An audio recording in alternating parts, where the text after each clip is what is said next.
Stove on பண்ணி ஒரு கடாயை வச்சுங்க. அதில் அரை கப் நாட்டு சர்க்கரை இல்லைன்னா வெல்லம் சேர்த்துக்குங்க. 1 கப் ராகி மாவுக்கு அரை கப் வெல்லம் சரியானதாக இருக்கும். இப்போ இதுக்கு 1/4 கப் தண்ணி சேர்த்து கொதிக்க விட்டுங்க. இது லைட்டாக கரைஞ்சதும் நீங்கள் ஃபில்டர் பண்ணி திரும்ப எடுத்துங்க. வெல்லம் நல்லா கரைஞ்சிச்சு. ஸ்டவ்வை சிம் பண்ணிட்டு நம்ம 1 கப் ராகி மாவு சேர்த்துக்கலாம். நல்லா கலந்து விடுங்க.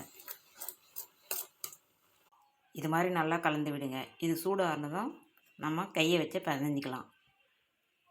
சூடானது இது மாதிரி பிணைஞ்சி எடுத்துங்க. இப்போ தட்டிக்கலாம். ஸ்டவ் ஆன் பண்ணி ஒரு தோசை தவா வச்சுங்க. இதில் சப்பாத்தி மாதிரி லைட்டாக தட்டிட்டு கல்லில் போட்டுக்குங்க. ஆயில் ஸ்ப்ரெட் பண்ணிக்கங்க. இப்போ இதை எடுத்துடலாம். ஹெல்தியான